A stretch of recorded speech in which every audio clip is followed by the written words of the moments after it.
My parents ran a nonprofit AAU basketball program as a kid, and they really were about uplifting. My dad was really about uplifting the community through youth and making sure kids weren't getting in trouble. People were playing basketball. I mean, my parents' cars were always filled with people. And I used to ask my dad, like, yo, man, why are you picking up these kids? Like, they got a father, they got a mom. He's like, everybody don't have somebody to pick them up. Wow. Right? So I'm here to pick it up because I can do that. And I look at it the same way. Like, I'm here to champion folks. I'm here to be the voice. If it works or people don't respect it, it's just what I believe is a true thing to do. And I believe that the industry shouldn't just have one kind of person at a time that's of color, right? You should be able to walk side by side, cooking, musically, drawing, whatever it might be, and you should be able to look next to somebody and you should see your peers in the mix that look like you. And if you don't, then that means that the person in the room isn't forcing people to drag them into there. And that's just what I believe that should happen. I don't think that it will take away from what I do or how I do it. I think it only just shows how impactful the community is and how delicious it is and how good the people are and what communities they stand for and what they stand for, and we should all be in there somewhat, somehow.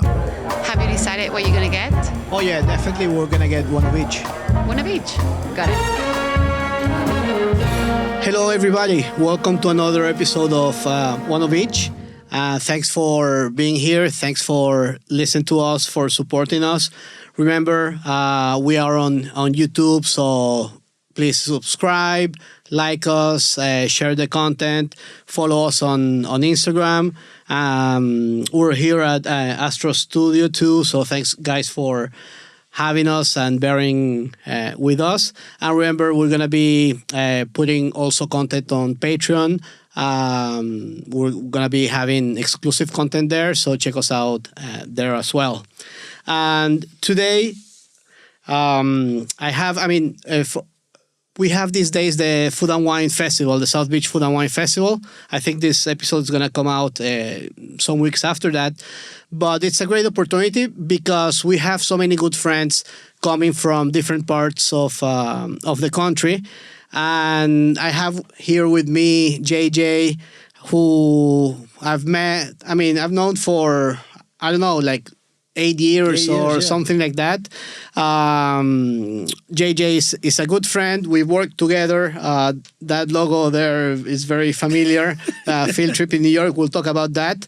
And since we met, JJ, and again, welcome to Miami. Since we met, I think I've been witnessing how you have grown into so many different roles as an entrepreneur, as a chef, as a community leader. So there's so many things I want to talk to you. But first of all, welcome to One of Each. JJ, it's a real honor to have you here. No, thanks for having me, Nadal. We met in Charleston. Exactly. And we connected over the word culture. That's right. And you've been a big supporter of me and the brand Fieldtrip. So, I'm thankful. The team back in New York is very thankful to have you as part of the family. We consider you family and a partner. Absolutely. And the studio you have here is Chef Kiss. Yeah. Well, we are at the Astro Studio, so thanks guys for having us. And yeah, you mentioned that we connected about culture because when we met in Charleston, I remember we were like high-fiving and everything because your slogan or motto at Fieldtrip is rice is culture. Yes. And ours at Glutonomy is food is culture. So at the end of the day, I think it talks about how important and relevant is food in our lives. And yeah, I believe food and rice are a culture and they are an expression of humanity, of what we do as human beings, as people. So I think it's a very strong word, but also a commitment to connect with that word culture and having it as part of our brand. Yeah. No, but bueno, again, first of all, and I always start this conversation, and I have to tell you, it's most of the guests that we have here are chefs, but also we've had mixologists, people like restaurant owners, and even like DJs, watch dealers. But the thing that we have in common is our love for food and our connection to food. And usually what I've learned is that connection, and it's in my case too, it starts at an early age. It starts with family. It starts even before we find out what we want to do when we grow up. We already have that love for food, like it's ingrained in our souls. No, so was it that your case? Yeah, my case was I started in my grandmother's kitchen. I started in my Puerto Rican grandmother's kitchen. She really ingrained food DNA into my soul, and she made cooking fun. Like, it was her, my two great aunts. They were in the kitchen all the time. They were always cooking. And then all the family would come to the table at night. We would all eat because we all lived around the corner from each other in Pennsylvania. And I was like, hey, if cooking is this fun, then maybe this is what I should do. And I've been able to do it my whole life. I've dreamed about doing what I do since the age of 7 years old. But the food was delicious. Some of the food I didn't like, I love now.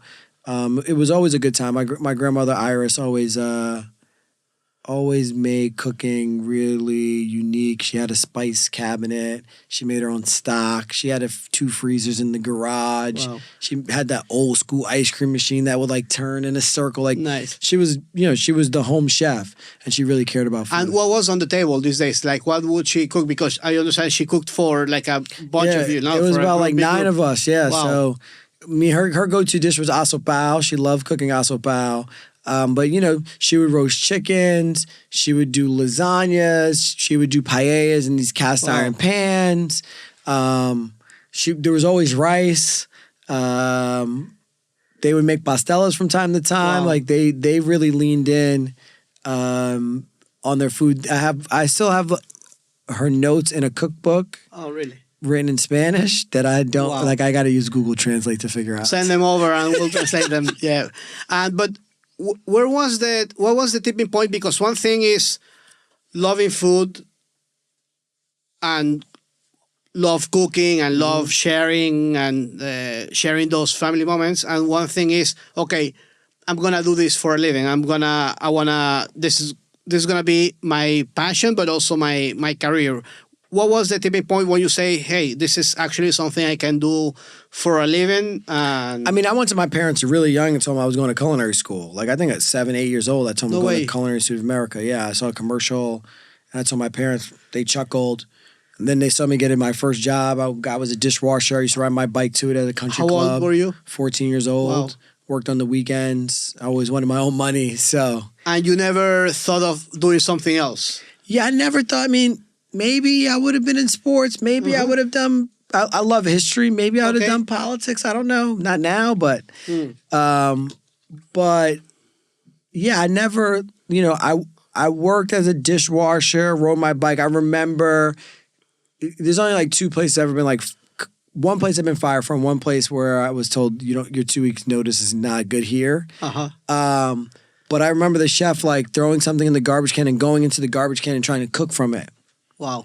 And I was like, yo, you can't do that. You can't do that.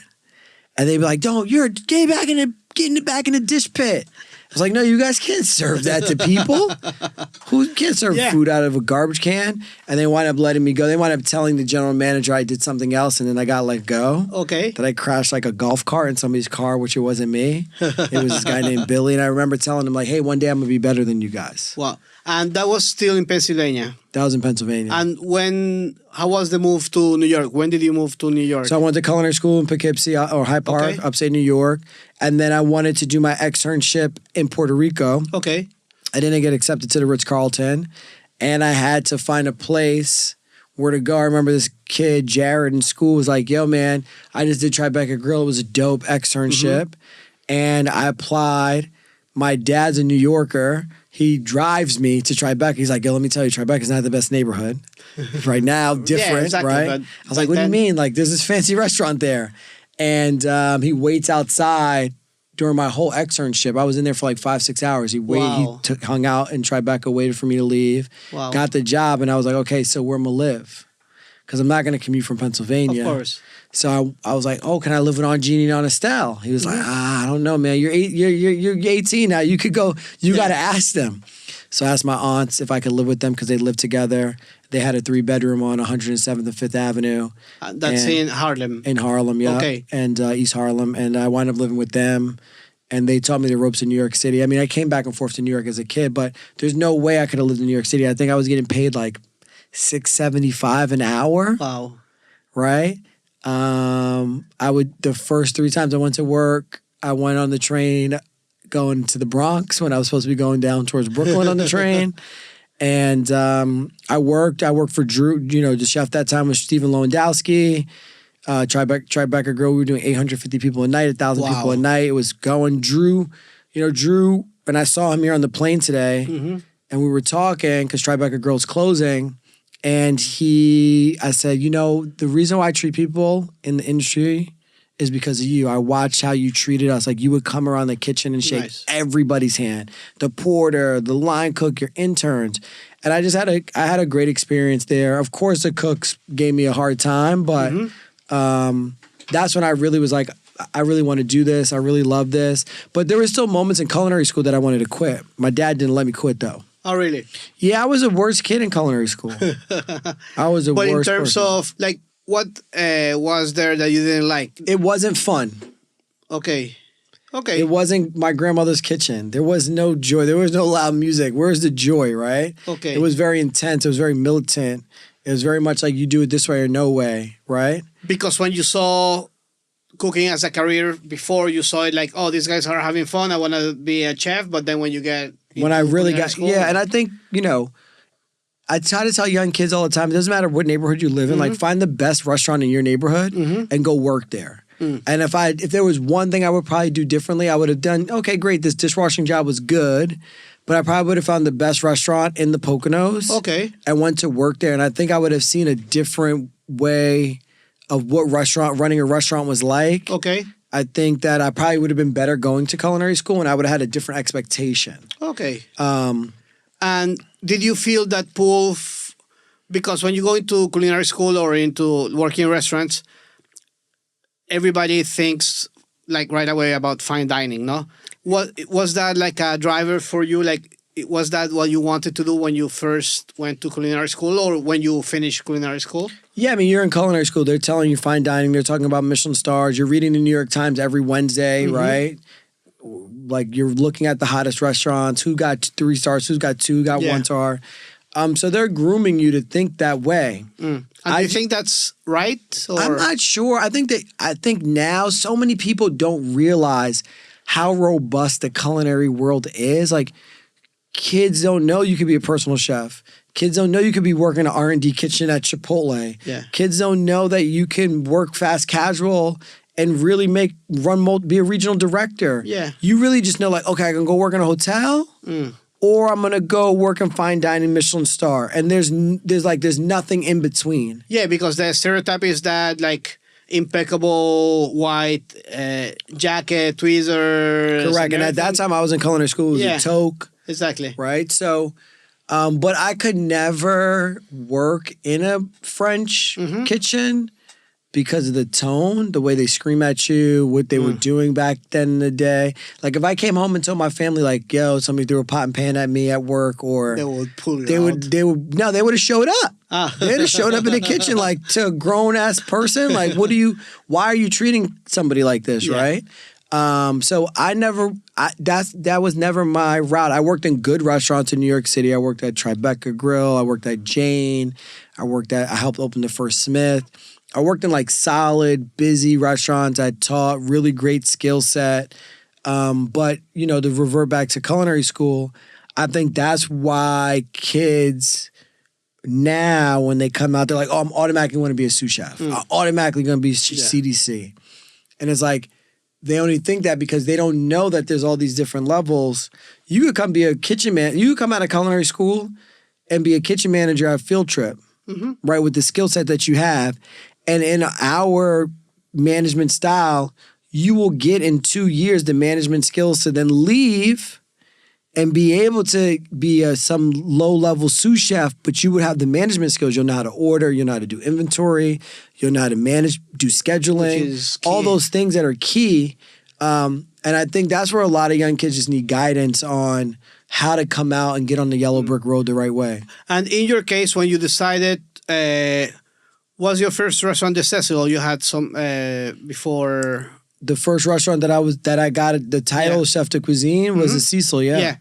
And did you feel like what drove you to get that role? And did you have to do other things, as you mentioned, like cost, purchasing, manage payroll? Yeah, I mean, all those things? Before I went to the Cecil, I was at Morgan Stanley Executive Dining Room, which many people don't know executive dining rooms exist. Exactly. So I was at an executive dining room. I was on a cooking show, Rocco's Dinner Party.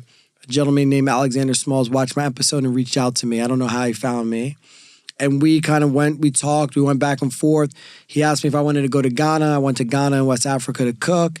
And then he told me working on this restaurant around the African diaspora. And I started creating menus, ideas, cooking in his house, all these things 6, 7, 8, 9 months before he even gave me the job at the Cecil. And I remember saying to him was like, and his partner, Richard Parsons, if it doesn't work out, it's okay. You guys can let me go. Okay. Right? Because it was the first time I ever wore my name actually on the jacket, and all these people report to me, and it's my food that you're believing in. It might not work, right? And I think that when you think of all the stories, I was with Danielle Ballud a couple weeks ago at a 99 year for Paul Bocuse. He was talking about when Paul gave him, he was a champion for him, right? And he helped him get his first gig cooking with his name on the coat, right? And that was a similar moment for me with the Cecil. I mean, I say it's my claim to fame. Some people might argue, but it was the first time people knew about me. I cooked my butt off. I was there for 5 years till it closed. And what year did it open? It opened 2013, I think. Yeah. So over 10 years ago. Do you think... Wow. Was it ahead of its time? Because now, and actually like in the latest article about the food trends for 2025, I wrote about West African food being like the next big regional cuisine after Korean, Filipino, and everything. And you see now, I don't know, Ikoyi and Akoko in London getting Michelin stars. Yeah. We have all the buzz around Tatiana. But 12 years ago, like talking about West African or African food, what was the response that you got from the public? I remember us sitting in the dining room before we opened up, and we were like, "Yeah, we hope people don't call this soul food, right?" Because like there were at that time in New York City or in the country was Red Rooster, and people never saw a restaurant bright lights like that on above 125th Street, where people were driving Ubers up, celebrities, presidents coming to. So we were like, okay, we hope we don't get compared to this food in this restaurant. Yeah, right. It's not. And in that time, there was Pierre Thiam. There wasn't really much else, right? And then there was all the mom and pop spots that were in Brooklyn or Queens or Harlem that were cooking West African food. That's where we would go to eat. But no, I think when you look at the dining scene now, I think it takes a restaurant. Somebody's restaurant is pushing the envelope and sprinkling the magic. That's why you see the Tatianas. That's why you see the Ikois. That's why you see, because what the Cecil did was make people feel comfortable cooking from the diaspora. Exactly. I mean, I think it even had a bigger impact just on West African food. It had an impact on everybody cooking the diaspora. I mean, I remember people coming up to me being like, yo, man, I feel like I could cook my grandma's Korean food now. Nice. Right? And I think that's what you're seeing, what you're talking about. Filipino food had its moment. Yeah. Korean food is dominating. And now you have West African food, and you can really start to see it all around the country. Austin, Absolutely. Texas, California, Portland. You could see it. And what I hope is that people get a little bit more educated on it, because you will see jollof rice many different ways. You'll see jollof rice, but it will be cooked many different ways. Exactly. And was the Fieldtrip seed, and we're going to talk now what's Fieldtrip, but did you have the seed to open Fieldtrip while you were at the Cecil, or that came after? I mean, I've been always an entrepreneur. When I was young, I used to tell my parents, like, yo, let's refinance your house and let's open a Cold Stone Creamery, or let's get a McDonald's. Or, you know, I used to tell my parents to refinance. They were looking at me like I was nuts. So I always had somewhat of an entrepreneur spirit. But when I was at the Cecil, like, I worked extremely hard. And at one point I was like, you know, if I worked this hard for somebody else, imagine if I worked this hard for myself. And listen, I got an ulcer from stress at the Cecil that I didn't know about. I was like, why does my body, stomach, and things feel this way? Welcome to my team. Right? And, you know, going to see a gastroenterologist and realizing it came from stress. I didn't even know you could, I know you give yourself a heart attack, but I didn't know you could like rip your stomach apart. Yeah. So, you know, I give a lot to that. And it's like, well, if I'm going to do that to myself, I might as well do that for myself and impact my family or my friends or other loved ones. So that's what really made me go out and like start to think about how, you know, maybe something I do here at the Cecil is really great. And what am I inspired by? I've always been inspired by rice. And how can I develop that more? And that's how we formalized Fieldtrip. Yeah. Which for all of those of you who don't know, Fieldtrip is JJ's fast casual concept. The first one was opened in Harlem. What year? 2019. 2019. I think this shirt says 2018. Yeah. No, that said 19. 19. And now you have four, including Bahamas. 4, including Bahamas. We have a fifth one coming. Got announced today, coming to JFK Airport. Oh, amazing! Yeah, amazing, great. So Fieldtrip, because, and I think in terms of food trends and everything, we have. I feel like I'm part of all the food trends. You know, like everybody got bowls now. Exactly. Like people that don't even do bowls do bowls. Yeah. I'm like, yo, leave the bowls to me, man. Like I really do the real bowls. Like leave the bowls to me. Why is everybody doing bowls? Yeah, they had the pockets and everybody wants to do. And now they have like the last trend, I don't even want to call it a trend, it's almost a joke, but now they have like hot poke bowls. So basically it's rice with grilled salmon on top. I saw it in a restaurant in San Francisco, a poke shop that does hot poke bowls. I'm like, no, that's just a rice bowl. Call it what it is. Exactly. But yeah, whatever. But you did a couple of many interesting things. But one of the things that I like about Fieldtrip is food that feels homey. It's warm in terms of the preparation, but it's also warm, like it's food that comes to the heart, that takes you places. The spices. I would, and I don't know if that's one of your claims, but it's also like healthier than having like a burger or a burrito or something.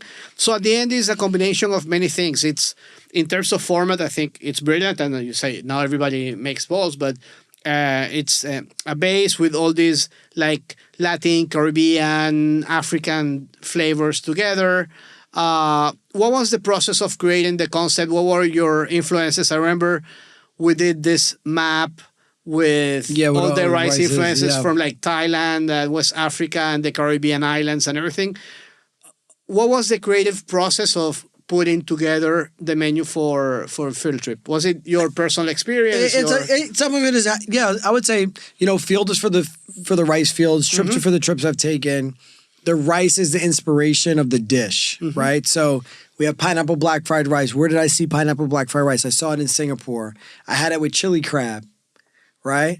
Okay, what did chili crab remind me of? Oh, it reminded me of peri-peri sauce. Yeah. Okay, I want to make it with peri-peri sauce. So that's how the inspiration, that's why you see the peri-peri salmon bowl. Or, you know, what goes really well with rice grits?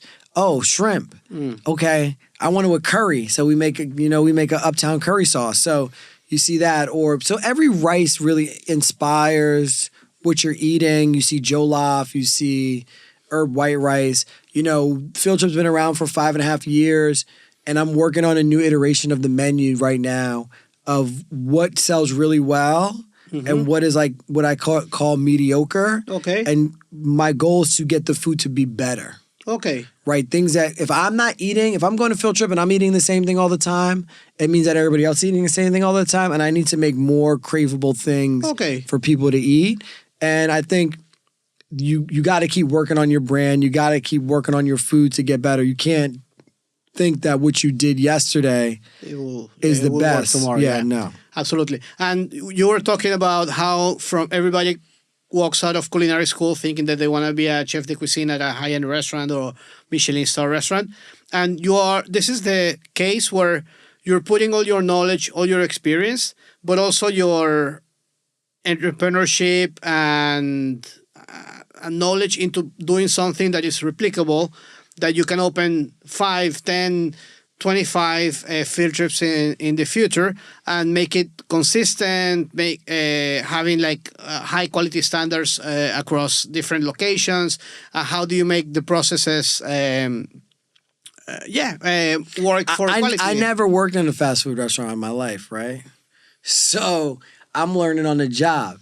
I'm learning as I go. And I think, fast food restaurants are very consistent. The brands that we know that are up there, 2,500 locations, 5,000 locations, 100, 50, 10 locations. There's a science that they have down pat. How the food comes out, how you walk in the restaurant, the color code, the lighting, all these things before you even get the food. Absolutely. The bag that you hold. And that's what we're working towards. Like, we're really working towards trying to get to that level. But yeah, we have somewhat of a model.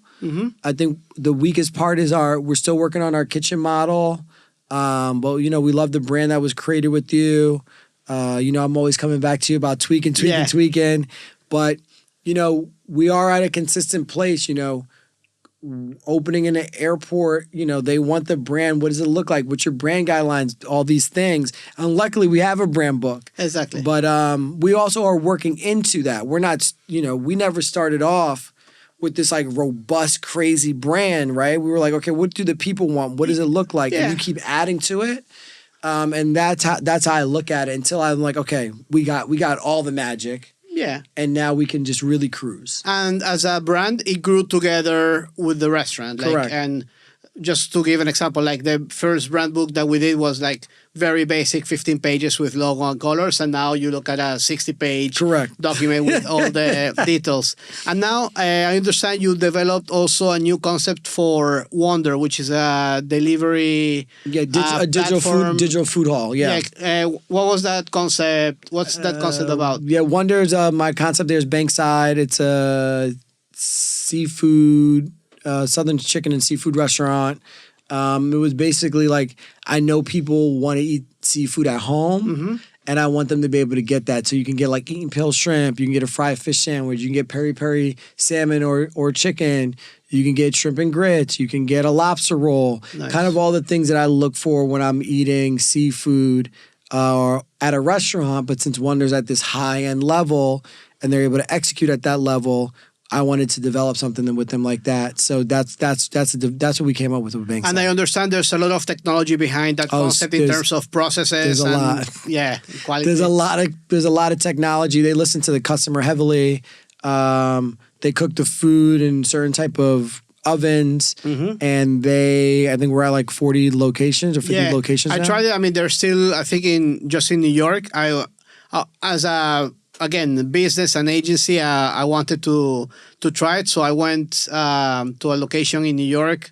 The place is beautiful, huge kitchen, and they deliver like 15 different menus from a single kitchen. So it's a very interesting business model. And I think they are on the right track of how to elevate food delivery and experience. Yeah. I mean, listen, they didn't start off that way. They were supposed to be a truck that pulled up to your house. They've evolved, right? Mark Lurie has evolved the concept. So, yeah, I think, New York, Pennsylvania, tri-state area, I think, and Rhode Island and Massachusetts coming. Nice. So, I'm sure they're going to come to Florida soon. I'm sure. And still on the entrepreneurship track, you developed the sauces that you have for Fieldtrip. You developed some of those sauces to be sold. I did develop sauces to be sold to CPG. At that time, we were going to do something with Fresh Direct. We never moved forward with it It's still on the shelf, Okay. but it will come out soon. I mean, I'd love to because this is, and we talked about it in Lengua. You were a speaker at Lengua Yeah. 2 years ago.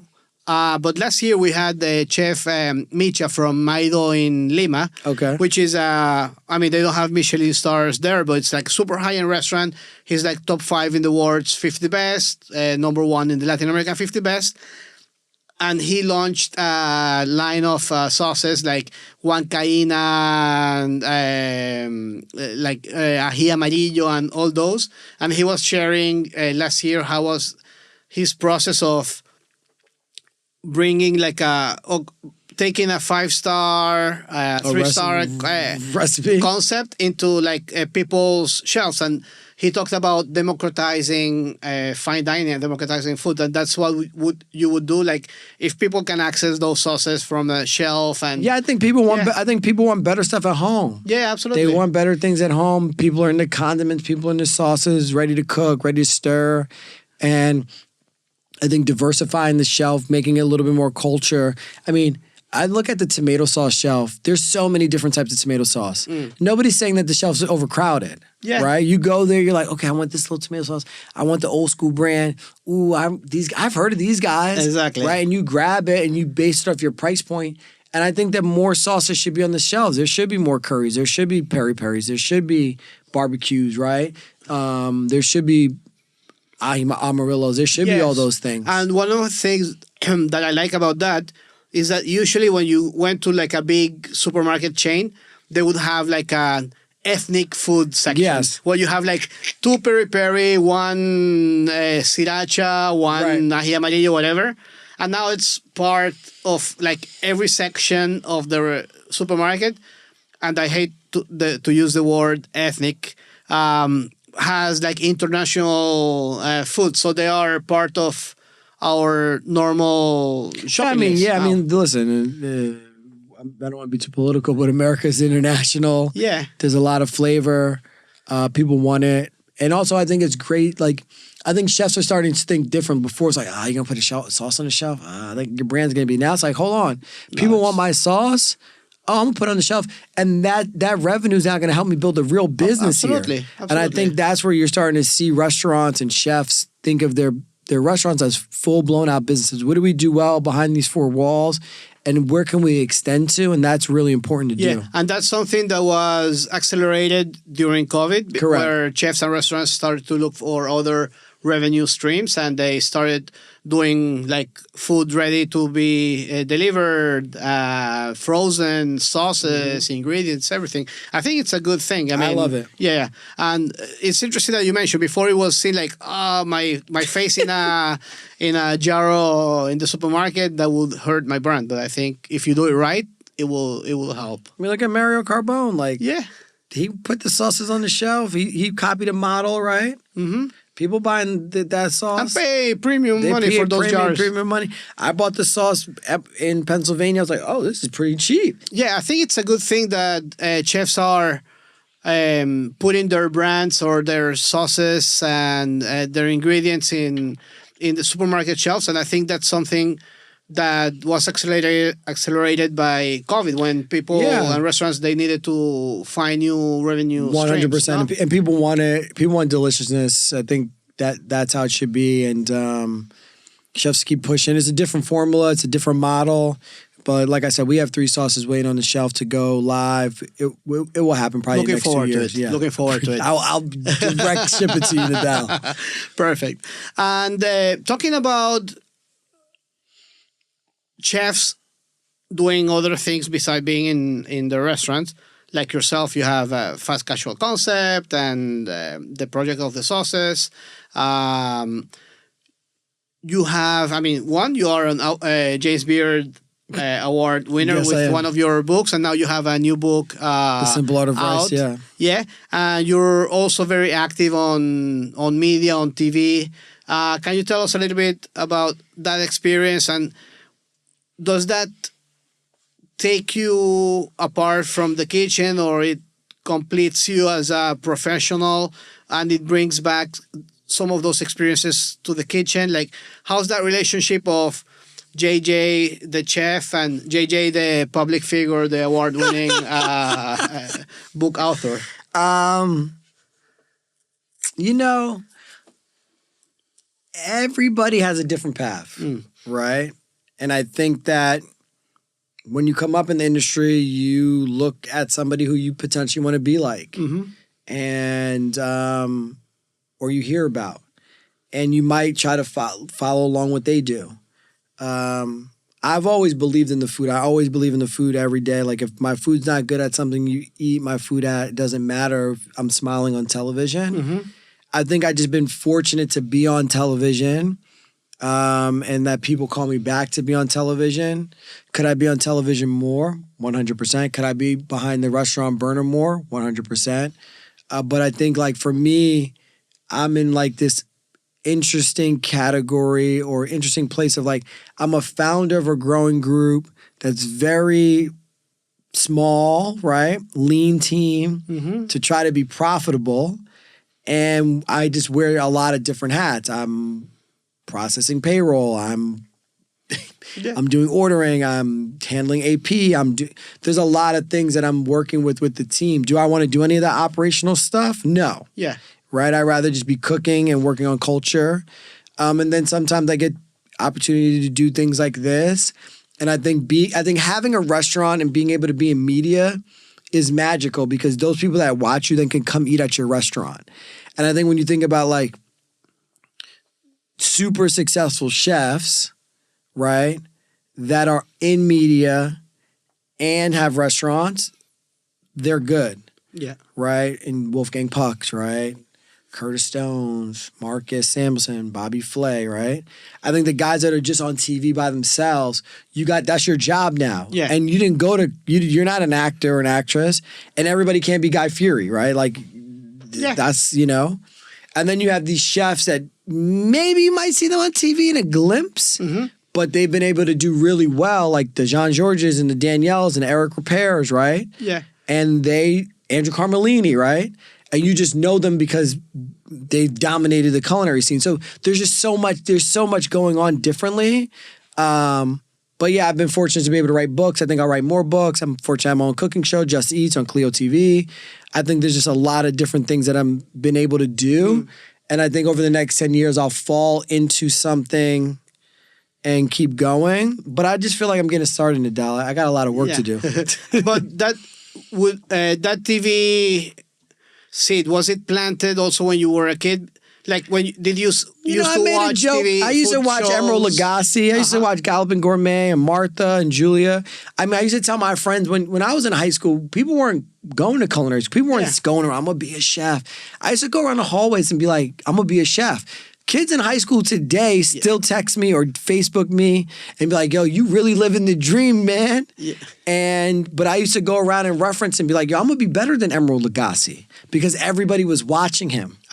So I used to be like, yo, I'm going to be better than this dude because planting that seed. How I was going to be better or what I was going to do, I had no idea. Right? Yeah. But to get some street cred in the hallways of high school, I had to reference the G of the industry, right? So that they could understand what my reference point was. Yeah. But going back to all the things that you're doing as a chef, and I'm going to steal a phrase from Micha from Maido in Peru, and also Ryan King, who you know. Love Ryan. Which is democratizing delicious. So by publishing books, by sharing your knowledge on TV or on social media, while making the sauces available in supermarkets, making delicious food approachable through a meal that costs less than $20. I think all that is democratizing delicious food in different ways. No, I agree. I 100% agree with you. Yeah. And it's all the touch points of how people are getting the information to eat food, right? Yeah. But yeah, I like that, democratizing deliciousness. Yeah, exactly. He's gonna probably ask us to pay royalties for that, but we're mentioning him and them and Mitch and Ryan. So, and I look at the back of your shirt. I think it says "Born in Harlem, raised in New York." Born in Harlem, raised in New York. And I want to go back to that because when you spoke at Lengua 2 years ago, you mentioned, or your main topic was how through community involvement you grew your brand and you make your brand stronger. And now Harlem is getting more popular. People are moving there. There's more restaurants opening there. But even 5-6 years ago, when you started with this project, it wasn't like that. So how did the community, the Harlem community, impacted you, and how did the opening of the first Fieldtrip in Harlem impacted the community around you? Like, was there a synergy there? I don't know if there was a synergy to start. I mean, I have family that lives close by, so there was that synergy. I think, we were pushing the boundary in Harlem of bringing something, looking back, like my goal is to bring people something that they can consciously choose better to eat, right? So you have an option to choose. I don't want fried chicken today, or maybe I do want fried chicken, but I want a better for you chicken that's fried. And that's what Fieldtrip offers. But ultimately, we as Fieldtrip in a community like Harlem, we're hiring from that community. We're paying taxes in that community. We're helping clean the sidewalk in that community, right? And then in COVID, we were feeding that community and feeding the community around us. So I look at it all as like, we're not just there opening a restaurant trying to take your money. We're trying to make sure that it's a full circle and it goes around and goes around. I mean, there's people that work for me that are buying homes, that are putting their kids through college, that are sending money back to their country. Like, people are at somewhat a livable wage. This isn't like I'm telling you I'm doing these things and then these people are suffering. Of course, we would love to pay them more money, but we do what we can do. And we also make it a very safe space for them. If it's in Harlem, or if it's in Rockefeller Center, if it's in Columbia University. I mean, our retention rate is really high. We don't really let go of folks. We try to do the best we can do. And the goal, Lisa Cash, our director of operations, she's making sure people kind of get what they want if they work really hard for us. And what's next for Fieldtrip? Like, how do you see Fieldtrip growing? And do you think, are you maintaining or carrying that Harlem heritage throughout the evolution of the brand? I think we could do a better job of keeping the Harlem, the brick walls, the I don't want to call it the roughness, but the thoroughness of like what things mean in Harlem and retrospect those or retrofit those things in the brand. I think you look at things, you're like, oh my God, it should be clean. It should be this. Look at the sign. We should change the sign. Then when you put it up, people are like, wait, that's Fieldtrip? I didn't know that was Fieldtrip. And that's what I got to make sure that we're doing when we're building the spaces, that we're staying true to ourselves and also getting to that prototype of what does it look like? What does it feel like? But I do believe, if we're able to keep it going, we've been going 5 years, 6 years, we keep it going. I do think in 15 years, Fieldtrip could be a place that is a, global rice bowl shop that you come into, you're eating with your kids, you're having a good meal, it's wholesome, it tastes good, it represents you as a person or your family or your community. But we're going to take it slow and steady. We'll open one in the airport at the end of this year. We'll definitely do a financial raise for a Series B coming up. And we'll see where it takes us. And hopefully the next time I talk to you, I'll just be cooking, keeping culture going, nice. And being on television. And I won't be worrying about the handbook. Did the restaurant open up? I mean, I always worry about the restaurant open up. But, the handbook, payroll, AR, AP, I won't be worrying about technology. I won't be worrying about it at that gritty level. So any potential investors listening to this, be aware of that second round of fundraising for Fieldtrip growth. Because also Fieldtrip is, when you talk about Harlem, when you talk about West African food, of course, race is there, and you've been a champion of the Black chef community nationwide, I would say. How does it feel to carry that flag with so many other talented chefs in the community? Timon Balu was here. Love him. Love Timon. His food's delicious. He's great. And I met Timon here in Miami like 9 years ago. Wow. And he rolled, no, that's when I was nominated for Rising Star. And he rolled up on me and was like, yo, that's longer. That's like, 10 years ago. Yeah. We talked about it. How do you feel today carrying that flag? Do you, is it a responsibility? Is it a challenge with the things that are going on in the world today? I'll say it like this, I don't look at it like that. I look at it like I just look at it like that. That's the right thing to do. Mm-hmm. Right? It's not like, I don't feel the burden. It's just the right thing to do. If I didn't do it, I'd probably be like, shit, like, why am I not doing this? But I would say, like, I watched my parents. My parents ran a nonprofit AAU basketball program as a kid. And they really were about uplifting. My dad was really about uplifting the community through youth and making sure kids weren't getting in trouble. People were playing basketball. I mean, my parents' cars were always filled with people. And I used to ask my dad, like, yo, man, why are you picking up these kids? Like, they got a father, they got a mom. He's like, everybody don't have somebody to pick them up. Wow. Right? So I'm here to pick it up because I can do that. And I look at it the same way. Like, I'm here to champion folks. I'm here to be the voice. If it works or people don't respect it, it's just what I believe is a true thing to do. And I believe that the industry shouldn't just have one kind of person at a time that's of color, right? You should be able to walk side by side, cooking, musically, drawing, whatever it might be, and you should be able to look next to somebody and you should see your peers in the mix that look like you. And if you don't, then that means that the person in the room isn't forcing people to drag them into there. And that's just what I believe that should happen. I don't think that it will take away from what I do or how I do it. Mm-hmm. I think it only just shows how impactful the community is and how delicious it is and how good the people are and what communities they stand for and what they stand for. And we should all be in there somewhat, somehow. Absolutely.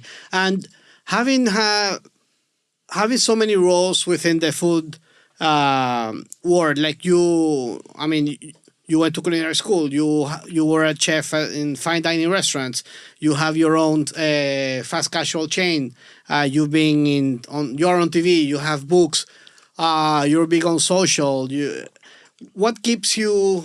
What keeps me going? Going and motivated, and what else? Where do you see yourself going? And this is not like the typical question. Oh, where do you see yourself in 5 years? Andrea, my chief of staff, says there's not many people built like me. Right? I don't know. I don't know. Just I love doing what I do. I enjoy it. If I wasn't doing it, I'd be upset. Mm-hmm. If I wasn't there, I'd be upset. And I just look at like I'm just trying to conquer the world. Amazing. And what you're seeing me do is what I feel like how I should conquer it. Amazing. Well, I think you're doing the right things. Oh, definitely. Thank you, I appreciate definitely that. You're doing the right things and getting the message across as many platforms as possible. I think it's the right way to do it because not everybody can go to your restaurants in New York, but they can watch your videos. Or yes, they can. They can hopefully in the future buy your sauces they can read your book. So the more you do, the more people you reach, and the more people you reach, you're getting your message through. Yeah, and hopefully the more people I reach, the more people want to come and eat my food and hang out with me and do those things. So no, I look forward to it over these. I put them like 10-year buckets. I look forward to see what I do in the next 10 years. Great. And now you're in Miami for the festival. You come here often. How do you see Miami's food scene evolving? Do you think it's evolving in the right way? Do you think... it's exploding. It's exploding, right? I hope I can get into this Miami food scene before there's no more real estate. Yeah. I get calls all the time about opening Fieldtrips here. We've talked about potentially doing a restaurant with something. I think I would do well in Miami. It's a place I like. It's a place I actually love. I tell young kids I would move to, if I go back in time, I would move to Miami for 1 or 2 years and just have a good time.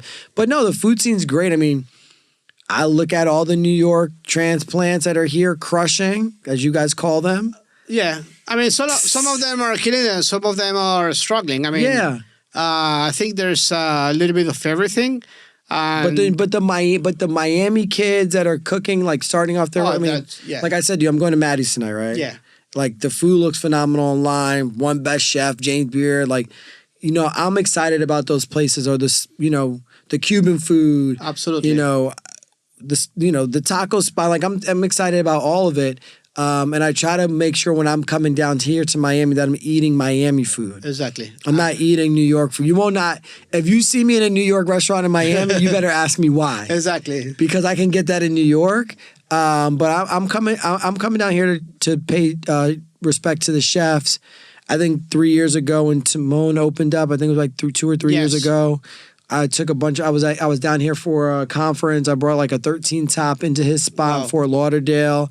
So I'm trying to like just show love and put money in pocket, take my money and pay for a meal for chefs and restaurateurs that I respect. That's great. That's great. And I think it's the right way to look at it, because what's happening in Miami, there's many openings from like New York and other cities in the US, or even like Latin American chefs opening restaurants here. But the essence of the Miami food scene is those local chefs who are opening their own like small restaurants and doing. But also having like all the people that moved here from New York, right? They like to go out and eat. So hopefully it's helping the economy of restaurant economy. Yeah, it's still seasonal. And Yeah, I don't want to talk. I mean, I'm not a restaurant owner nor a chef, but for what I see and hear, it's like the golden years after COVID, like 21, 22. Those years are gone. I mean, those a lot of those people moved back to New York, or they went to wherever they went, and I think that's what we have to pay attention to as like restaurant folks or business folks. Is like, don't get caught up in the hype. Absolutely. Right? Like, pay attention to actually like what's really going on. Like, are these people going to be here? And I mean, listen, I've been caught up in the hype. Like, you look at some restaurants, like I tell people all the time, even from a fast casual standpoint, they're like, oh my God, Shake Shack, you got to go to this area. They're crushing it. No, Shake Shack is a national brand. Sweet Green is a national. Yes. People know about them like they know about McDonald's, right? So you can't compare what they do. Yes, that area might have the density, but are you going to tap into that density? And that's what you have to figure out. So just because these guys are doing well in the corner and these guys are doing well and they've been here, you got to really pay attention to what's going on. What does it look like in the nighttime? What does it look like in the daytime? Go talk to people. Go talk to local business owners. See if their shops are packed. Like, you got to do all that kind of homework. And I think a lot of us get caught up with the developers and the real estate people sharing us with the numbers of the other people are doing. And then we're like, oh, yeah, we're going to do that too. Or if we do half of that, we'll be great. And then you get in there and you're like, oh, why is nobody coming in here? Absolutely. No, I think Miami has its own challenges. I mean, of course, we don't have the density of New York City. When you open a restaurant here, you really have to pull people to go to your restaurant. Even, I mean, if staff is hard in New York, imagine how hard it is here. The clientele, like, they open a new restaurant, and people who are going to that new restaurant are people who are not going to the other restaurant they used to go. So it's not like... But the same thing is happening in New York. Like, there's so many restaurants opening. I mean, there's so many restaurants closing. Yes. But there's so many restaurants opening that there's only but so many people that go out to eat. That's what I say. Right? That's what I say. And like what I'm seeing as a trend is like all these high-end restaurants now, where it doesn't matter. It could look like a bistro. It could look like a coffee shop. But when you go in there, you're going to pay. Yeah. Right? Like, and I haven't eaten in a new restaurant where the glass of wine is below $20. It's crazy. I haven't been in a place where the steak is not $68. And I think restaurant owners are like, before I wanted you to come in my restaurant 2 times a week, now I just need you once a month. Yeah. Right? And I'm going to try to take all your money and you're going to tell your friends it was really good, but you're going to tell them it was expensive and they're going to come. And if I can get you like that and build the hype, I'm okay with it. Yeah, but in the long run, I'm not saying no. You're correct. Yeah, exactly. Because, for example, I speak to friends who own restaurants and chefs. Like, even people are going out less, and even if people who are going out the same amount of times, they still like before, like maybe they order a bottle of wine. Now they order a glass of wine. Before they ordered 3 appetizers to share. Now it's 2 appetizers. So even, Oh no, it's changing. No, Yeah. the model's changing. I mean, listen, people aren't drinking either. exactly. Oh, that's So what? that's So we can what's? do a So whole what's? show on that. What are you going to do now as a restaurant? Because Yeah. you're like, yo, I believe I need those margins. So it's. I think the next year to 15 months is going to be interesting in the restaurant industry. I don't know if it's going to be interesting in a good way or a bad Yeah. way. And you're going to see some really great concepts. You're going to see a lot of new different ways of eating. Yeah. I think you're going to see restaurants not open 7 days. Yeah. I'm And seeing that in smaller markets. Like in Detroit, I'm seeing restaurants open 4 days a week and they're like doing well. crazy. Right? I'm seeing coffee. I'm seeing like wine and coffee shops together, record bars. Like Yeah. it's multiple businesses in one. So I think you keep pushing and you try to find your way. Absolutely, absolutely. And I think these are the days where you think to yourself, "Oh, I'm glad I'm selling affordable, warm, delicious rice bowls." Yeah. No, but you listen, it looks in Rockefeller Center now. They've carved out new places. Are people back in the Oh, offices? people are back in the Rockefeller? office. Yeah. Okay, that helps. I wish people were back. More people are back. Oh, nice. And That's they're, good. I call it. They were there 2.5 days. Now they're there 3.5 days. That's good. So yeah, no. We need people back in the office. If you're not in the office, you don't go to happy hour. If you're not in the office, you're not going to do a work dinner. Exactly. If you're not in the office, you're not going to go eat lunch somewhere. Absolutely. And that impacts the economy a lot. If you're at home, you're going to cook. Like, there's days I work from home. I might order delivery, and I order delivery a lot. But if I'm at home, I'm cooking some type of Absolutely. leftover. So I'm not saying that that's a bad thing, and I'm not saying that. I know a lot of people want to have at least one day they can work from home or work a Yeah. 4-day work week, Which is fine. which is fine. I just think that coming to the office or just getting out and working at a coffee shop allows you to have your money trickle into the economy. 100%. I totally agree. I don't know, JJ. I know you have a full agenda here in Yeah, I do. Miami. You have many events, dinners. Any closing remarks? Anything you want to share with the audience? I just think it's great to be here with you. It's great to see how you're evolving from your brand company to recommending people to restaurants to helping developers to now a podcast. And I just appreciate your support and what you guys do in your team. Oh, thanks. And it's just great to be here in this beautiful studio. And I'm ready to get out to Miami to party, drink, Amazing. eat, Let's and do have a it. great time. Let's do it. Thanks for taking the time again on a busy agenda to come here, sit with us to talk about life. It's an honor to have you here. And I know this conversation will happen again over like a beer or a cocktail or a nice meal. Maybe that one Always with you. Yeah, always maybe with you. that one we won't record it and we'll talk about other stuff. But again, thank you, and thank you everybody for listening to us. Again, this is One of Each. We are on YouTube. Please support us there. Follow us. Share the content. Follow us on social media. We are on all platforms for streaming as well. So again, thanks for being with us, and see you next time. Thanks.